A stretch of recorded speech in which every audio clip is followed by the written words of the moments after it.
everyone. Greetings from Durban, South Africa. We're very excited to be live streaming from the 22nd biannual conference hosted by the National Association of Child and Youth Care Workers. This week, 1,400 participants from 28 different countries have gathered together to embrace this year's theme, nation building, one child at a time. If I could ask everyone in the room to give a quick round of applause so those watching know how many people are here. Louder. Great. It has been a really exciting time here with dancing and singing, reflecting on our work, so hopefully you can feel that energy when you're watching on your phone and your laptop. My name is Betsy Sherwood. I'm the director of the Global Social Service Workforce Alliance. We're an international network comprised of over 2,200 members from 36 countries around the world. We work together to create stronger social service systems, which we believe can in turn lead to safer homes, schools, and communities for children. We know that violence against children is a global epidemic. It's estimated that 1 billion children suffer from some form of violence each year. In this past year alone, over half of all children ages 2 to 17 have experienced emotional, physical, or sexual violence. Despite the high prevalence, violence against children is often hidden, unseen, and underreported. Yet, we feel there's reason for great hope. We know that child and youth care workers are playing a critical role in preventing and responding to violence in the communities they serve. As those of you in this room know well, this workforce is working alongside youth and their families in a variety of different program settings, including in early education centers, in schools, and in community mental health programs. These workers are visiting homes and providing holistic support to families. They can also be found supporting children in residential centers and in juvenile justice programs. Child and youth care workers proudly say that they work in the life space of a child. Child and youth care workers are a real critical backbone to how we keep kids safe. They're exceptionally well positioned to work alongside children and families to recognize and respond to violence. Earlier this week, we had the opportunity to visit a team of child and youth care workers who are working in a rural area of KwaZulu-Natal here in South Africa. The group shared very powerful stories of what they're doing to make their community safer. One worker, named Pumil, shared a story of a family she's been working with. They have a young child with a disability. The family had been keeping the child closed in a room. She worked alongside of them to integrate the boy into the family. He now joins them at the dinner table. He goes with them to events in the community. The worker understood that children with disabilities face higher risks of violence, abuse, and exploitation. She developed a trusting relationship with the child and the family, and she worked hard to strengthen his protective factors, ultimately making him safer. I can't think of a better example to underscore this year's conference theme, nation building, one child at a time. The Global Social Service Workforce Alliance is proud to serve as a member of the INSPIRE working group. INSPIRE is a set of 7 strategies designed to create collective action and use evidence-based interventions to end violence against children. We passionately believe that child and youth care workers and all members of the social service workforce are fundamental to meeting sustainable development goals and creating a world where children can enjoy their right to live free from violence, abuse, and exploitation. Today, I'm joined by 4 very impressive and inspiring panelists. Together, we'll be discussing how their organizations have committed to strengthening programs and policies to support professionals and paraprofessionals to better protect children. My first panelist today will be Langi Malunga. She's the registrar for the South African Council of Social Service Professionals. She was fundamental in the establishment of the council, which began in 1994 after apartheid. She was instrumental in passing the Social Services Provision Act of 1998. She has a long history of working tirelessly to support the professionalization of social service workers in collaboration with the Ministry of Social Development. Under her leadership, the council grew by 25,000 practitioners in 2 years alone. She has a degree in social work and is working on completing her MBA. Next, we'll be hearing from our next speaker, Mr. Kairos Garabungi. We're going to get it right the next time. He's the director and associate professor at the School of Child and Youth Care at Ryerson University in Canada. He has expertise in residential care and treatment and international child and youth care practices. He's been involved in major systems reform initiatives in Canadian provinces and has been actively engaged in child and youth service communities in Germany, Austria, and Ireland. He's been published more than 200 times on issues related to this particular theme. Next, we'll be hearing from Dr. Amanda Melville, who's a Senior Protection Officer working with UNHCR in Geneva. She was previously here in South Africa with UNICEF. She's also worked with Save the Children, where she led programs on strengthening child protection systems for children affected by the Syria crisis. She's worked with UNICEF in Jordan and Indonesia and has over 10 years of experience in child protection and psychosocial support. She has a PhD in social psychology and conflict resolution. Our final panelist today will be Mr. Cornelius Williams. He's the Associate Director and Chief of Child Protection at UNICEF headquarters in New York.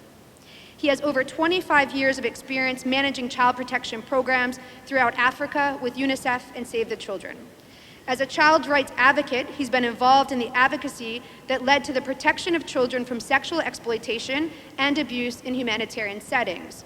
And he's worked to reduce the recruitment and use of children by armed force groups. Mr. Williams has played a critical role in leading coordination by UNICEF's engagement with governments and other partners for the development of programs to prevent and respond to violence in countries throughout Eastern and Southern Africa. He's a proud national of Sierra Leone, and he holds a master's degree in international child welfare. We've asked the panelists to prepare some remarks for you today and highlight some examples of what their organizations are doing to promote the role of the workforce and keep children more safe. We'll also ask them to look forward and give some recommendations of what we can do better. We're really hoping to source some questions from around the world, so we encourage those of you who are watching on Facebook to send your questions as you're going. I'm not going to be rude, but I'll be checking my laptop to see what's going on with the global chatter and dialogue, and hopefully we'll have some time to answer some of the questions of those who can't be here in person. So I'll pass it on to you, Langi, if you'll start us off. Thank you.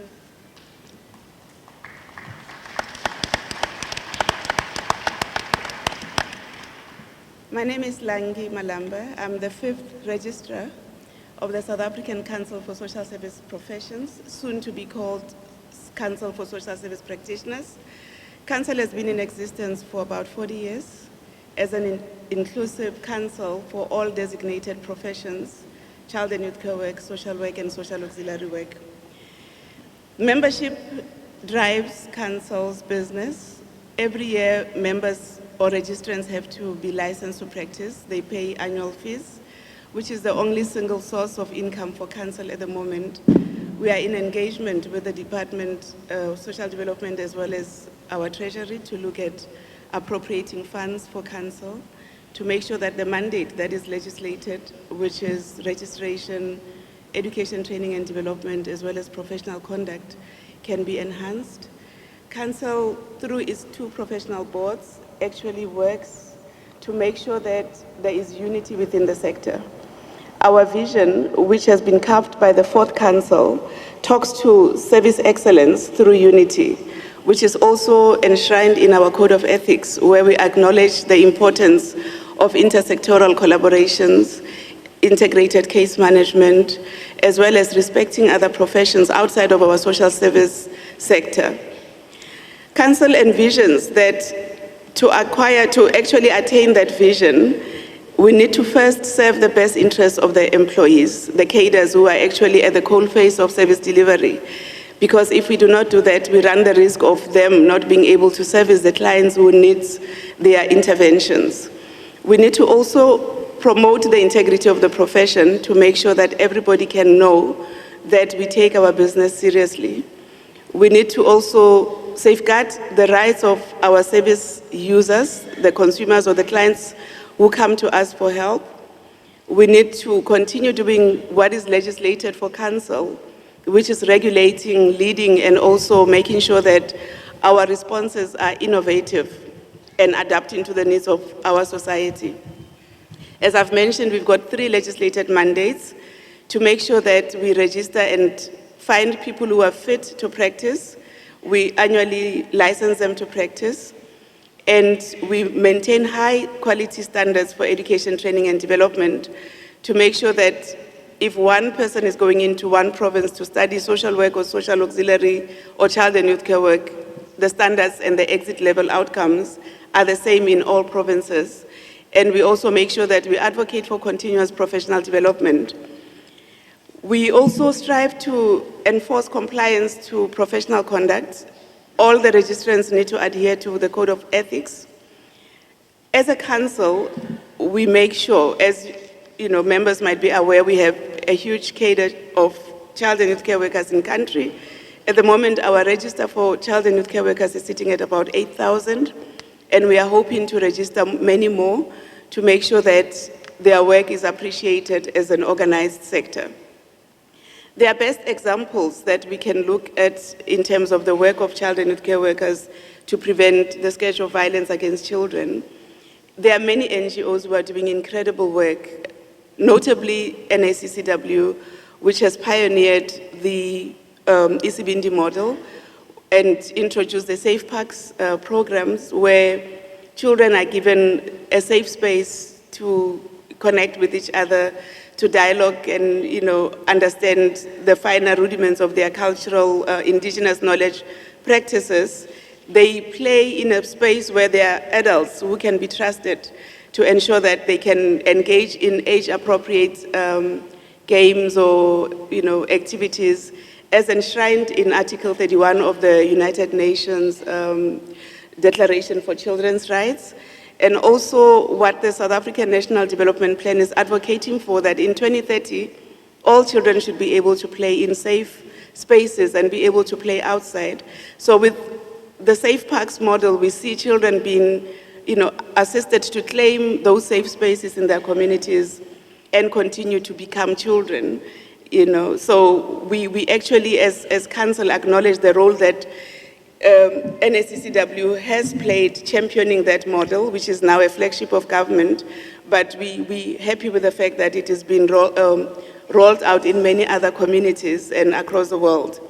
Within council, we have a transformation committee that is championing the vision of council to make sure that there's integrated case management, which is a partnership that we had with UNICEF to make sure that within our sector, all practitioners can aspire to work collaboratively to impact the life of their communities and clients, especially children.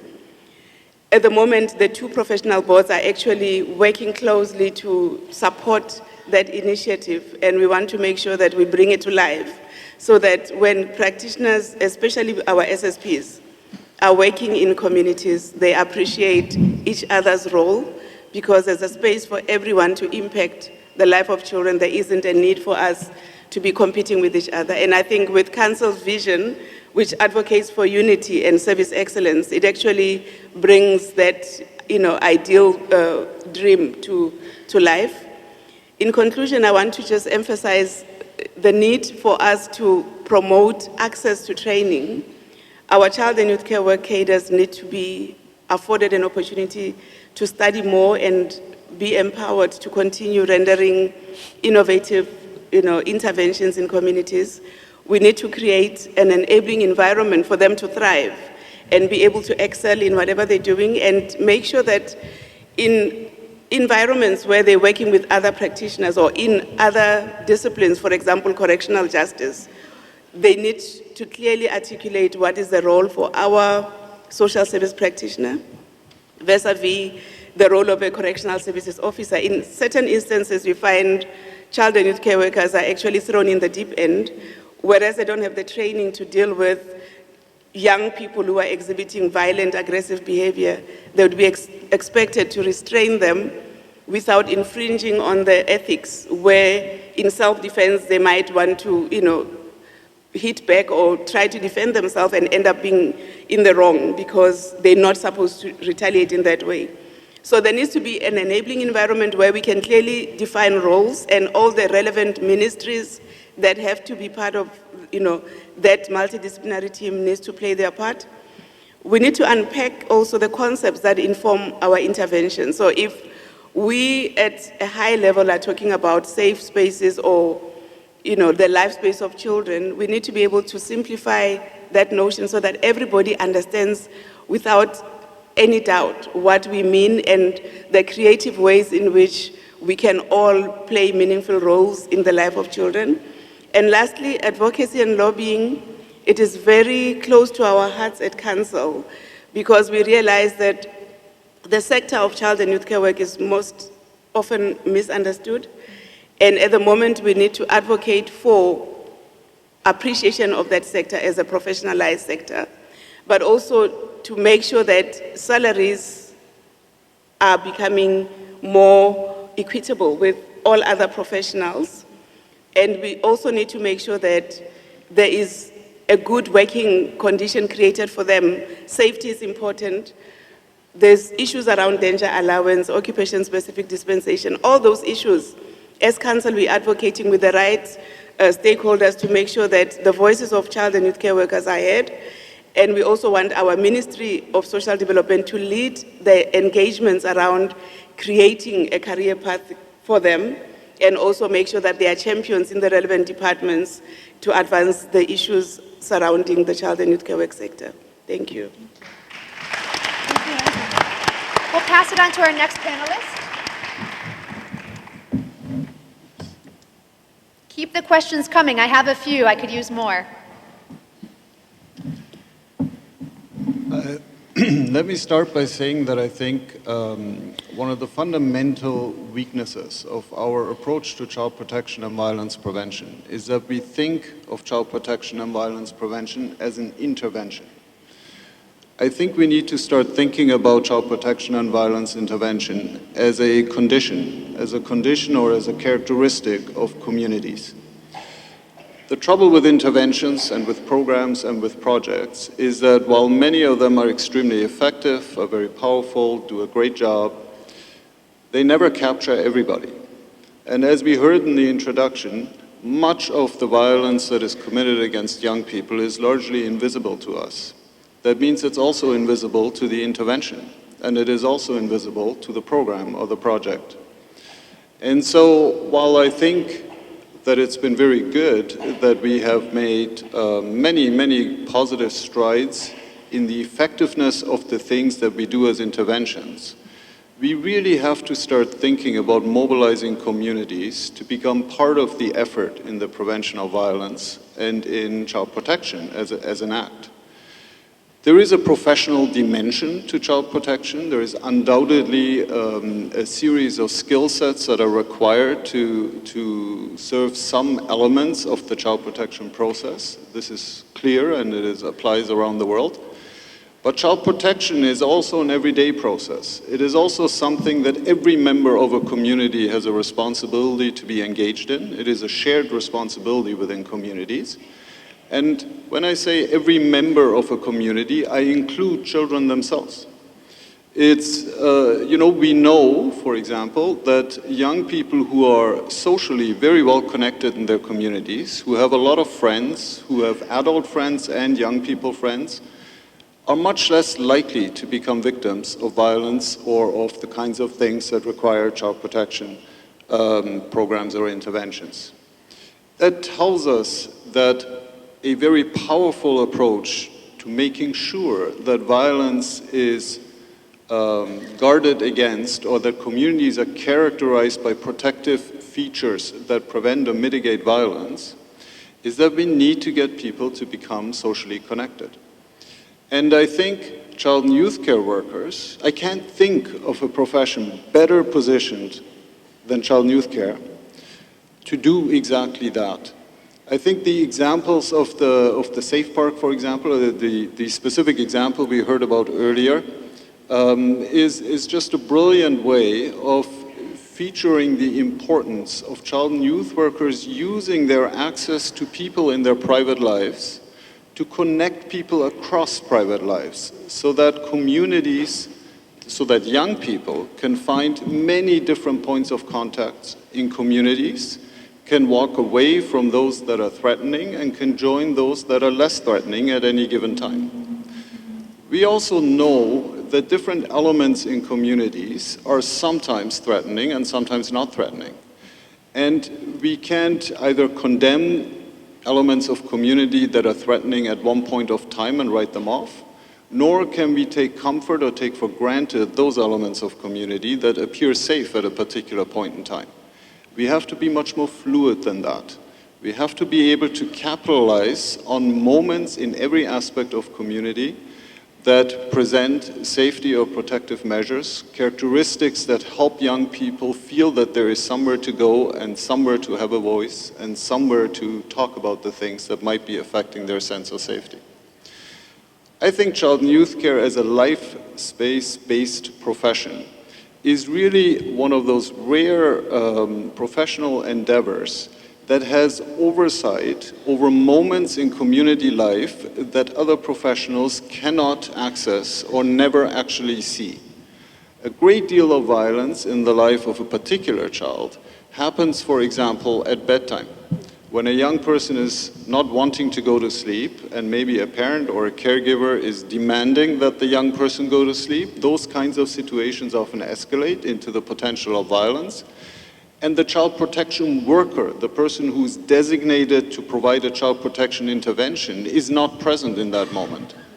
But child and youth workers often are present in that moment, certainly can talk about that moment, have experience with that moment, and therefore really present an opportunity to engage with issues of violence in moments and in times when that violence actually is an emergent possibility. I think we have the capacity as a child and youth care workforce to really enable communities to mobilize resources within community that involve children first and foremost as rights holders to a safe life, to a life that presents options and that presents opportunities, but that also involves neighbors, that involves professionals in the community, that involves those who just spend a lot of time in the life space where young people live their lives, where their lives unfold. A great deal of violence, for example, does not happen either in the home or at school, but it happens on the way to school. That is a space that is a largely unsupervised space. It is a space in which no professional is present, but it is a space in which child and youth care practice has to have an impact, has to leave a footprint. And no professional is going to do that except those who are concerned about where young people's lives unfold. And as child and youth workers, you know that young people's lives unfold in fluid spaces, in transit, on the streets, in community, in the neighborhood, and so on.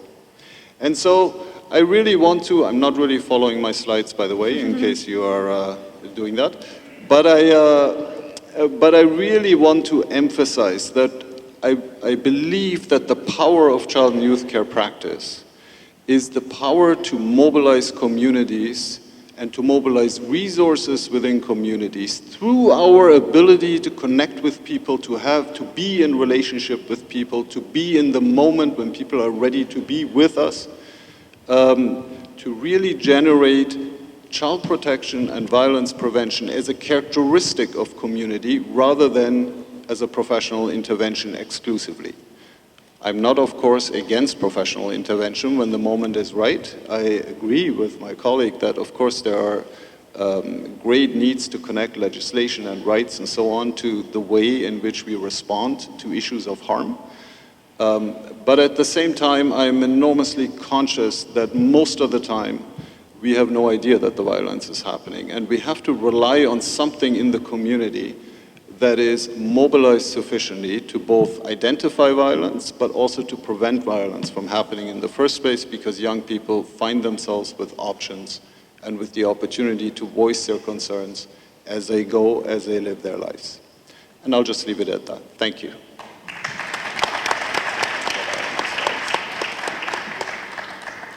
Thank you. So my name is Amanda Melville. I'm working with UNHCR at the global level, and I'll be speaking about the role of child and youth care workers, actual and potential, in responding to and supporting displaced children and their families. With the theme of the idea of leaving no one behind, that refugees, helping refugees and displaced people is all our responsibility, and we all have a role to play. And as many of the other speakers have said, I think child and youth care workers are uniquely placed in order to play a role in that support. So a few statistics. Of course, we're the UN, we can't live without statistics.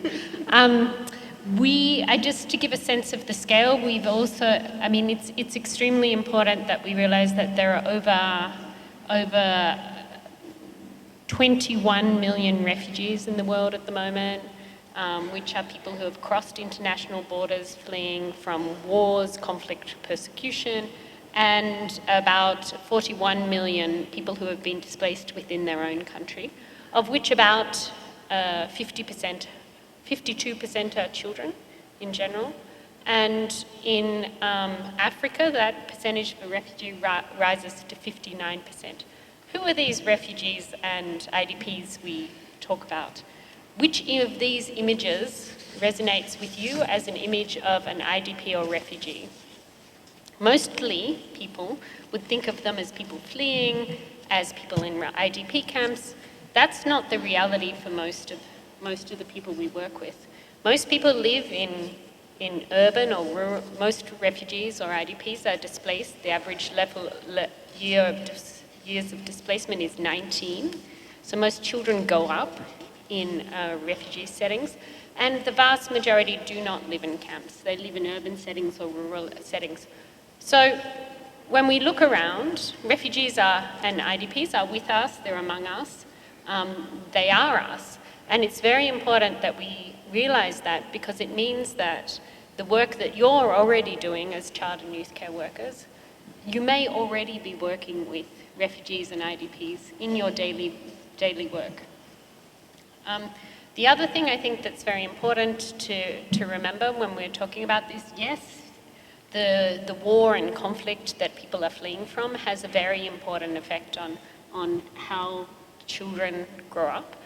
But what we've found in our experience is that the way in which the opportunities they're given once they're displaced, the relationships they form, are they isolated in their communities or are they integrated? Are they able to go to school? Do they have a legal document? These are things that make the difference between somebody who had a terrible experience and able to rebuild their lives versus somebody who continues to be marginalised and excluded. And that's where child and youth care workers at your community level, working at the front line, can really make a live difference in these people's lives.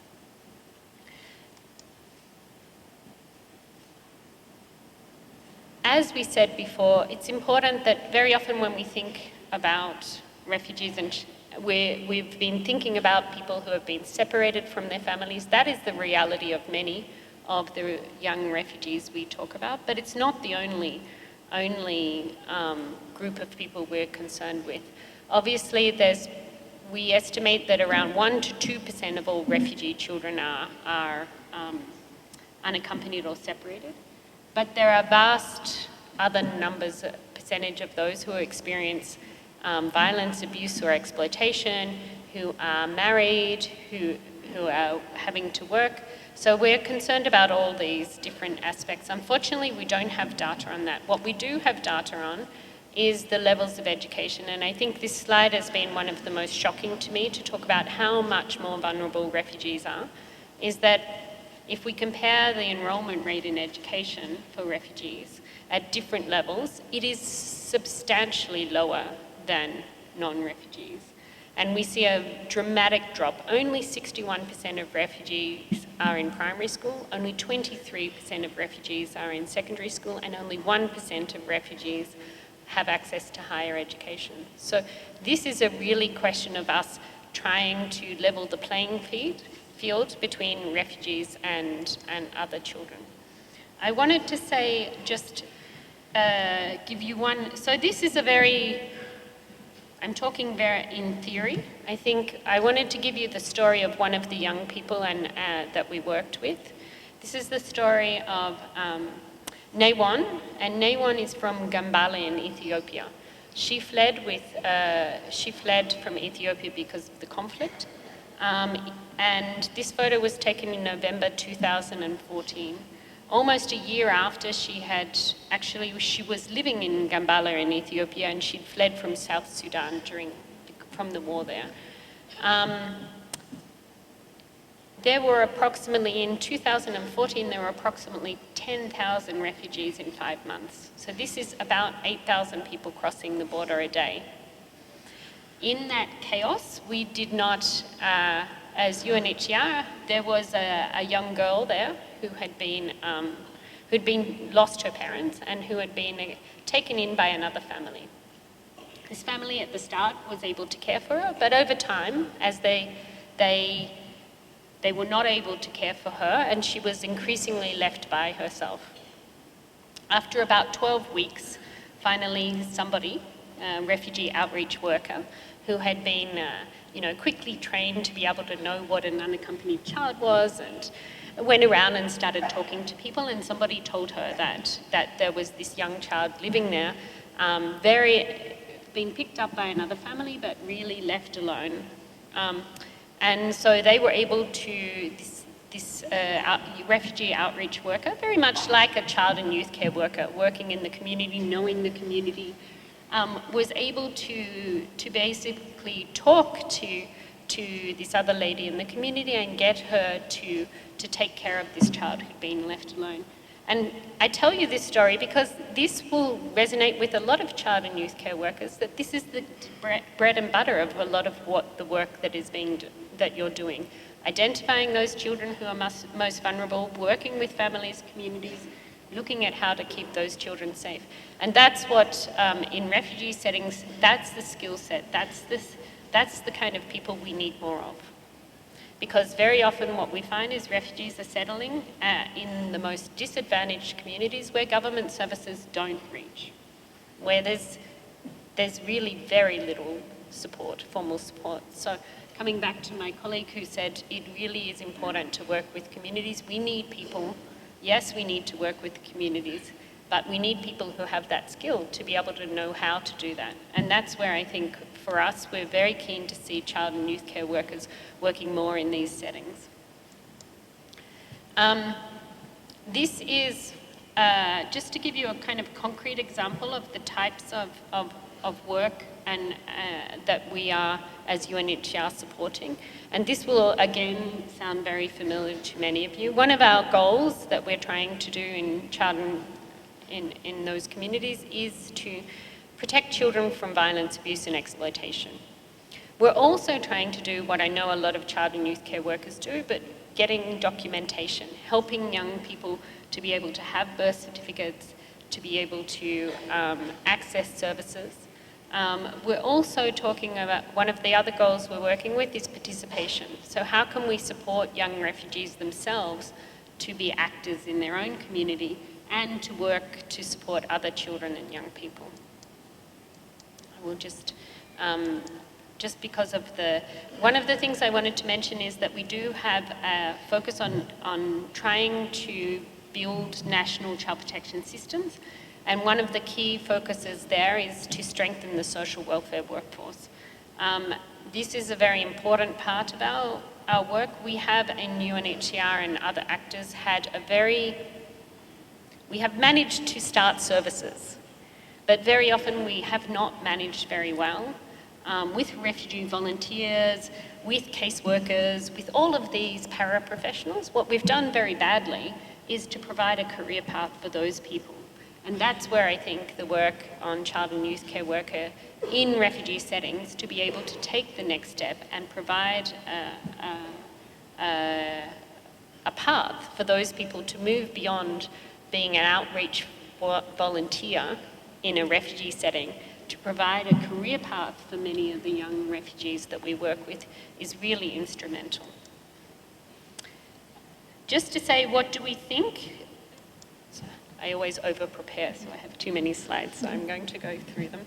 What do we think are some key areas where we can work, child and youth care workers can work with? First, I think as you do on a daily basis, it's extremely important to continue that advocacy for the rights of the child. What does that mean?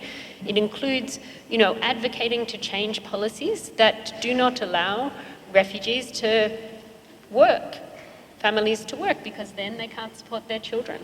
It means making sure that schools accept refugee children and going and knocking on the school next door and saying, please, we have this child, please let them in. And I've seen that in practice. It also means giving information. Many refugees arrive in a country, they don't know how the system works. You have a really, as child and youth care workers, providing that information about how to register your child in school, how to, go, where is the health centre? That's a really important role. The other thing I think is that to include refugees and displaced people in the work that you do on a daily basis. And that is a key important point, to be able to conduct outreach and identify those people, to be able to deploy child and youth care workers in areas where you have large numbers of displaced people. And also another thing, working with refugees and IDPs, you do need to have you need to be able to adapt to their situation. It's not the same as other settings. You need to understand what it means to come and flee your country and what people experience, and what does that mean to help a family in that setting when, their father may not be with them. So we need to make sure that our services are adapted to that. And the last thing I want to say is that we need to build the capacity.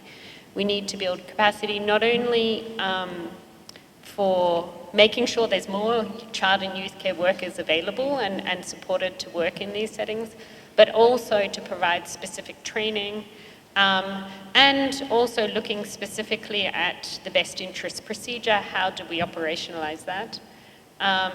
And I think we also have talked a lot about this. I think there's a potential to really develop a kind of specialization in child and youth care workers working in displacement settings. So as UNHCR, we're very keen to continue to work on that with you all. Thank you.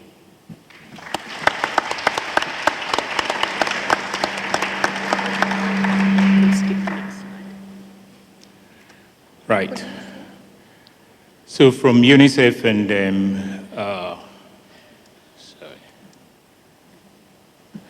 from UNICEF, first of all, thank you for letting us have this opportunity to share with us our efforts. And what we're going to do is actually, we're going to try to frame what we think actually about strengthening the social service workforce, what you need to do about it. These are the statistics, but Betsy has talked about it, of vulnerable children and children who are exposed to violence, exploitation, and abuse. And I'm not going to go into details on the statistics, but you can see that there are millions of children who suffer from exploitation, violence, abuse. You could see the figures, the forced sex, the child marriage, the displacement, etc. So take a look at those figures. That's why we have to have the workforce. Then UNICEF in their strategic plan, right, also made sure that we have the workforce reflected in a strategic plan. Our strategic plan for 2018 and 2021 is quite ambitious, and we feel it's a step for us to the SDGs, the Sustainable Development Goal. So for that, actually, we have an area, goal area 3, which is a child protection goal. And in that goal, actually, we put emphasis on strengthening the social service workforce. Why did we do that? It's because we've learned the lesson that this is the backbone for us to achieve this result. And this is the backbone that affects a lot of the Sustainable Development Goal as well. And it's one of the weakest components in the national child protection system. In addition to that, actually, without the workers, you're not going to have a child protection system. It is one of the key driving forces, and it's an important strategic investment. We have found that in UNICEF. And we have a recent evaluation that has shown that it's the best investment UNICEF can make, right, in terms of the workforce in a child protection system. The returns on our investment is quite high. Let's talk a bit about our effort to strengthen the workforce. I think I've made the case why we should be working with the workforce. Let me go to the next slide. So for the workforce, we recently launched actually a guideline to strengthen the social service workforce for child protection.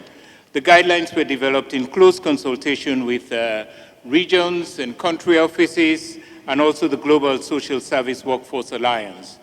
The guidelines were based on the premise that no system can function effectively without the individuals who make up that system. It's the individuals who make the system come to life. Okay, this is a system that cannot function on artificial intelligence or robot. It's the human beings that make the system come to life. These guidelines were informed by evidence of what works and the lesson that we've learned from the field. They're designed to accelerate our work, to better plan, develop, and support the social service workforce at the national level. Let me go to the strategic framework for strengthening the social service workforce. This is the strategic framework that is guiding our work. We work closely with government and partners to adapt this framework within their context. It has to be contextualized, and it has to undertake specific action. One, again, to plan, develop, and support the workforce.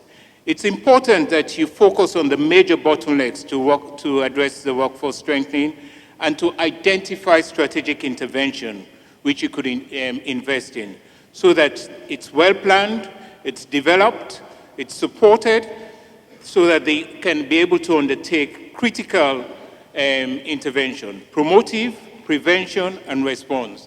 During the break, actually, I was having a chat with the DSD, the department in South Africa, and it's that same framework: prevention, promotion and prevention, early intervention, the statutory work, the aftercare, and the reintegration. So as I'm saying, promotion, prevention, and response. These are the functions that these children, the millions of children that you have seen Betsy talk about and I have spoken about, actually. It is also important that these strategic interventions take into account the diverse functions that are performed by an equally diverse group of professionals and power of professionals. Some of our suggestions is that for planning, you look at the policy and legislation, define the types, function, and ratio, the costing and the financing for the social service work, the regulatory framework for education and accreditation and licensing, the human resource policies, practice, and organizational standard. The strategic intervention for developing the social service workforce, you should be looking at setting up a multi-collaboration structure for education and training, aligning the education and training to national priorities and standards. You should also integrate, actually, the fieldwork and indigenous knowledge and education and training. Remember, indigenous knowledge is important. Offer ongoing and continuous support. And then in supporting the workers, you have to improve recruitment and retention of the workers, support their association and council, invest in quality supervision, promote their career and development and progression, and investing in promoting the image of the social service workers. This is an image where, though you are the front line and are taking care of the most vulnerable people who need care, most people don't know what you do, right? And when they know what you do, is when they see in the newspaper that there has been a breakdown in the system or a child has been harmed. Let's just go quickly and look at, if I could take you on some of the things we do. Our report is coming for 2018, and we have 132 countries that are working on this issue of strengthening the social workforce. Out of these, 51 countries are working on strengthening the normative framework. We're making progress in also strengthening the supervision and support system. We're also working on developing the quality assurance system, but there is more to be done. We know actually that 86 countries have reported that the quality assurance system is not there, right? And so, again, we have to also help to generate data on that as well. We are working with the regional country offices as well, the regional office. And in a regional office, we're working with regional institutions to do the mapping, the publishing of reports, and supporting conferences similar to conference like this. What we do at the country level, a few things, just a few things to show what we're doing at the country level. In Egypt, we're working on the accreditation scheme with the government. In Montenegro, we're supporting the government to set up the licensing system. In Nigeria, we've worked with the government to develop a roadmap for reposition the national social service workforce. In Somalia, we're working on a curriculum. They're working on a curriculum to develop their social service workforce. In supporting the workforce, in China, they have child directors in over 500,000 villages and 30,000 towns who are offering supervision to barefoot social workers. In moving forward, and here in South Africa, we have the privilege of working, again, and supporting the Conference on Child and Youth Care Workers. In moving forward, I would like to suggest, right, that we develop and use a strong business case for investing in social service workforce by documenting the case of inaction, the impact of social workers on the social service workers in children's life, establish strong national leadership like we've seen in South Africa, the highest level to advise the government to develop a comprehensive policy that would cover the framework, the normative framework and the financial outlay for this work, develop standards for the function of these workers, ensure that every worker is accredited and licensed to perform this function, and institutionalize the supervision. Thank you very much. So we have time for a few questions. The Facebook chat has been really interesting. If you want, you can still join in the conversation. Feel free to respond directly to those who are commenting. But I have two really interesting questions, I think, to start us out. One was from Jackie, who I think is in the room, asking us about youth engagement. So what we didn't talk about in our introductory statement is what's happening around youth violence. We talked a lot about children, but homicide is the number 5 cause of death for adolescents, and 80% of homicide victims are boys. So it's an epidemic, right? What can we do? How can we adapt our programs to better engage youth, provide them more opportunities, and address the violence that's happening to particularly our boys and our youth? I would say Amanda maybe want to take a jump at this, and then curious if you want to jump in. Cornelius and Lingy, I've got others lined up for you guys. Yeah, I think the first thing to do is ask the youth what they think. And have dialogue with youth, structured, well organized, but have dialogue with youth about what their ideas are. Our experience as UNHCR is as soon as you provide the platform for young people to be able to get information, to influence the decisions and have the resources to take action, they will be able to find the solutions. So from our side, we really do believe in that. It doesn't mean that we just listen, it means that we invest resources, that we provide those opportunities, we open those doors, but in our experience, that is the key turning point. Great. Thanks, Mike. Do you want to take a stab? Sure, and I would strongly agree with that approach. Certainly it is about asking the youth. But I think in asking the youth, we also have to be really clear that, really we should only ask young people if we're prepared to act on what it is they tell us. It is in fact a disservice to ask young people for things that we're not prepared to act on. It teaches young people that it's not worth it to speak to us in a sincere way. The only other thing I would say is that, young people who commit violence against other young people are not evil. They are committing violence in the absence of other ways of being in their communities or living life. And so part of the answer, of course, as young people have repeatedly talked about in all kinds of different jurisdictions around the world, is that we often create communities and opportunities for young people based on adult imaginations of what young people need.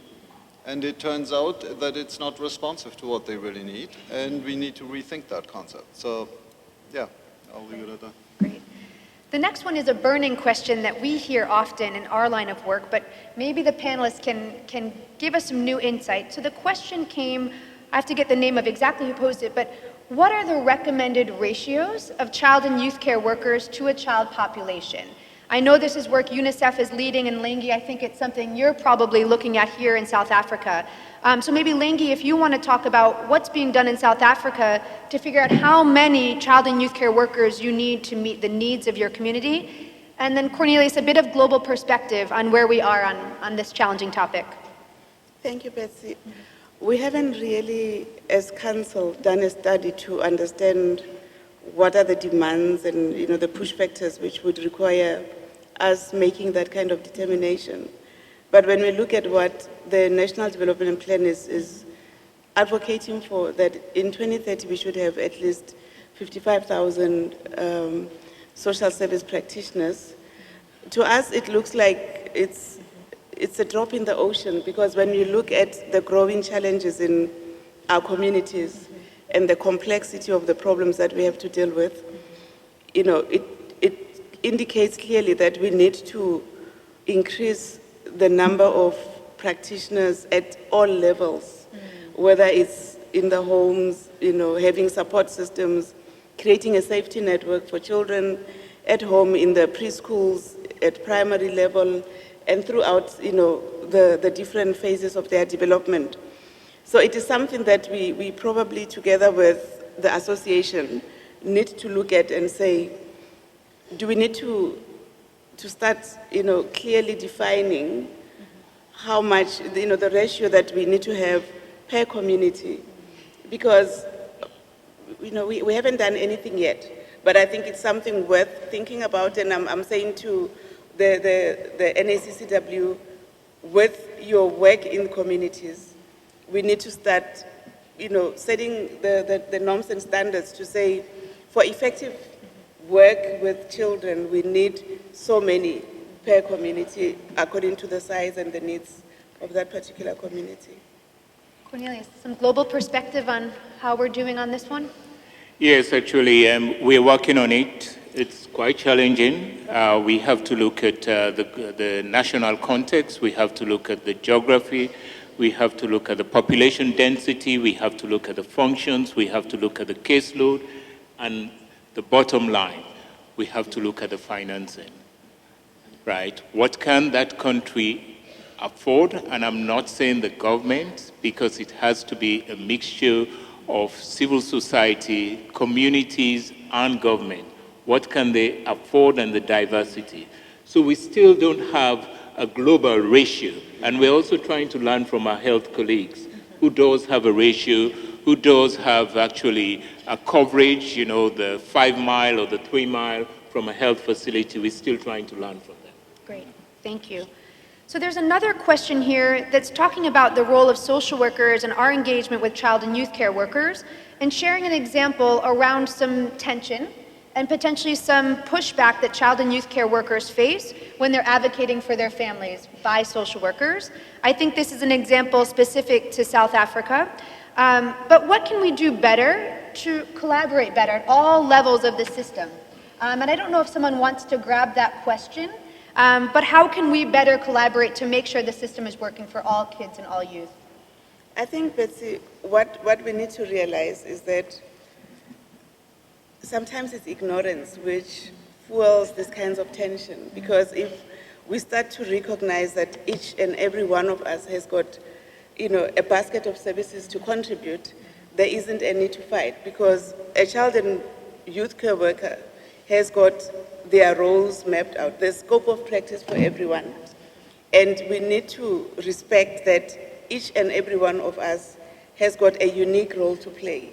And if we look at our code of ethics, which advocate for that inclusive, multidisciplinary team approach, that we need, you know, when we work together, we are able to maximize our impact, as opposed to, you know, having all the ego problems and all of that, because it's not about the training. If we acknowledge that every one of us has got some expertise or some experience to bring on the table, there is no need to feel inferior in a group or in a multidisciplinary team.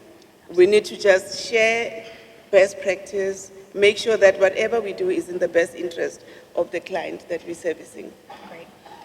Anyone else, please? Yeah. Please, yeah. You know, just very quickly, I just want to say that young people could not care less what your profession is. They only care whether you're being helpful. And so our conversation, these are adult issues. Young people don't care.